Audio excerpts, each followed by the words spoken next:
Down syndrome is a common chromosomal condition that thousands of children are born with every year. Children born with Down syndrome may face many struggles throughout their lifetime. They may face social judgment, slow learning, and even isolation in society because of their condition. However, as a future educator, awareness of this condition and how to treat these individuals equal, specifically in the classroom setting, is of high importance and will be discussed.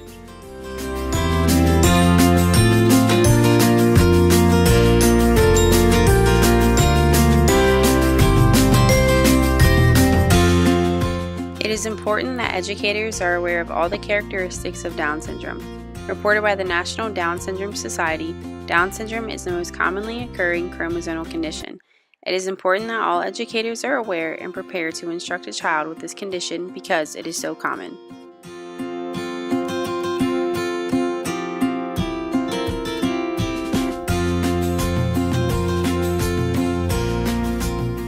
It is important that educators are aware of the learning styles of children with Down syndrome. According to the Down Syndrome Achievement Center, children with this condition are visual learners. This means that everything a child with Down syndrome learns should be able to be seen in some sort of visual or even physical way. For example, all clouds of information should come with various pictures, graphic organizers, or even concrete objects to see and touch.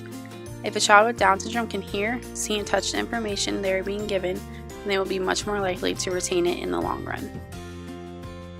In a classroom setting, patience is the biggest characteristic an educator should possess when dealing with a child who has this condition.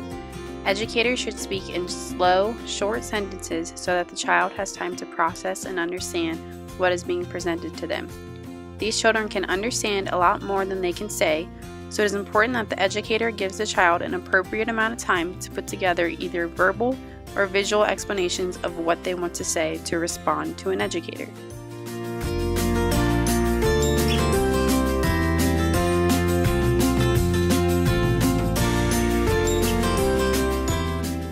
One important factor that can be hard to follow as an educator is that an educator's expectations of behavior, attitude, and ability should still be as high as it is towards all the other students without this condition.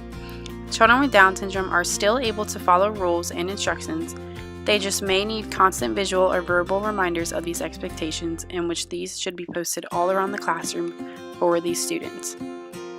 It is very important that the other students in the classroom are aware and educated of this condition.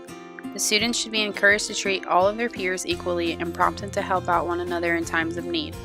If children are accepting towards their peers with this condition, then the atmosphere will have the potential to be a judgment and tension-free zone where all students are able to learn and grow together. An educator should be aware of the different medical conditions a child with Down syndrome could face.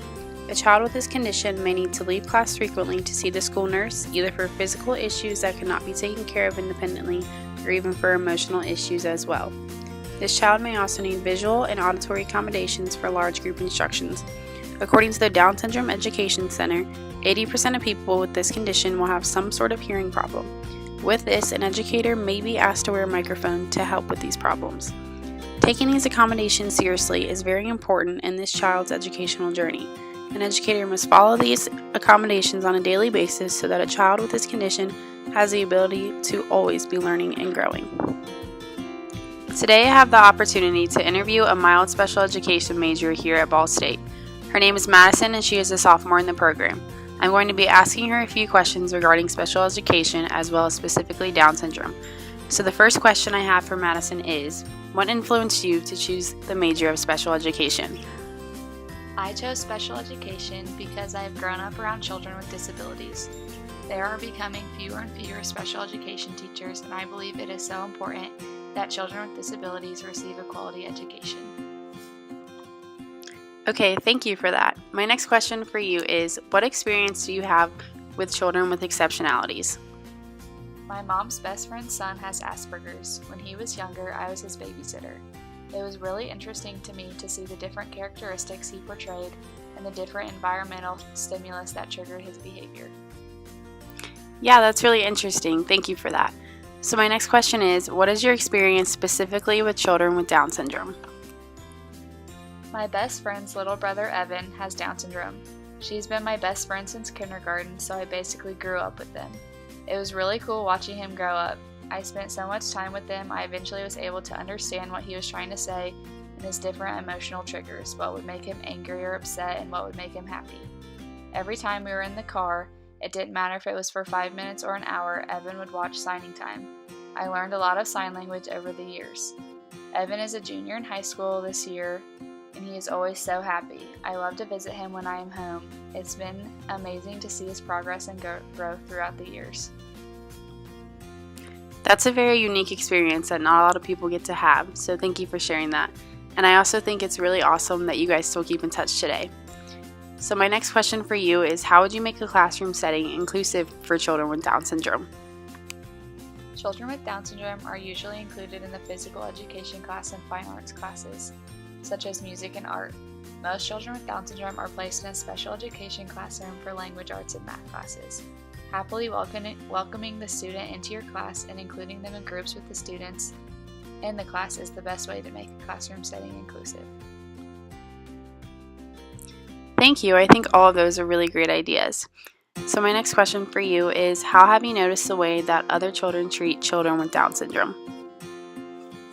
Luckily, I have never personally experienced children with Down syndrome being treated negatively. The children I know with Down syndrome have many friends both with Down syndrome and children without Down syndrome. They have always been treated just like everyone else. That's really awesome. I'm really glad to hear that.